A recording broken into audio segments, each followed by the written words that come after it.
Okay, to break it down into the process of what can lead to leaky gut. I said earlier in one of my lectures that I believe close to 100% of the population of this country today has some degree of leaky gut. And here is why. Because leaky gut occurs from damage to the lining of the small bowel. Now, the thing to understand about digestion is the microbial or the bacterial population. And it's more than bacteria, it's yeasts and funguses. It's a combination of microorganisms that help us digest our food and make vitamins and break things down properly. This is in a healthy person.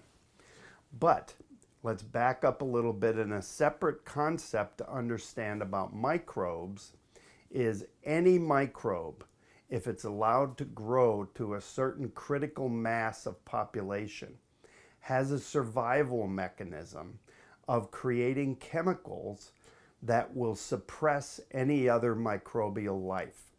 And in fact, this is how penicillin was discovered by Fleming in Britain. And what happened to him was his petri dishes got contaminated with a blue-green algae or blue-green mold that grew. And when he came in the morning, he found these cultures growing in his petri dishes. And around each colony of mold that was growing, there was a space where nothing grew. It was called the zone of inhibition.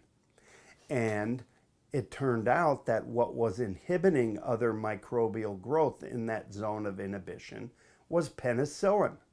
And it was a penicillium mold, and it led to the discovery and development of one of the first antibiotics used for humans was penicillin, considered a miracle drug at the time and has saved countless lives. There's a whole other set of problems that goes with it, but we can talk about that some other time. But the thing to understand is every microbe can create a chemical to protect itself for its own survival. So we have three different types of organisms in our gut. One is what we call the good bacteria or the probiotics that are good for us to have there. The other are neutral, and the third are the bad microbes. So why are the bad microbes called bad? The reason they're called bad is because the chemicals that they secrete for their own survival are damaging to us. So we call them bad. The neutral ones, it's self-explanatory. They're neither good nor bad. They're just there. And the good bacteria, the so-called good bacteria, are called good because the chemicals they secrete either are neutral to us or they're actually beneficial in helping us suppress the growth of the bad bacteria. So those are the categories. So if you have, say you're a normal, healthy person, and you have a healthy population of good bacteria at a proper population, they can suppress the bad guys. But if you have a condition that requires or seemingly requires prescription of an antibiotic to kill some bad bacteria, and the example I always use is a strep bacteria in the throat.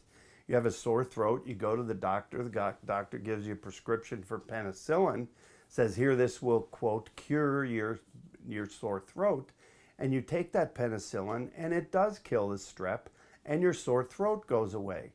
However, simultaneously, some very good bacteria in your gut are dying off from the same dose of penicillin to the point, at some point, unknown concentration, where the, quote, bad bacteria can now start to overgrow because they're not so affected by the penicillin as the good bacteria, just because of their structure and the way they function.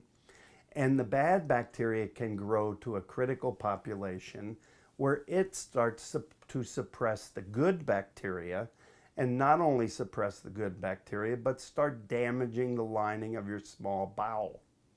At that point, when you damage the lining of the small bowel, that's when you start developing leaky gut syndrome.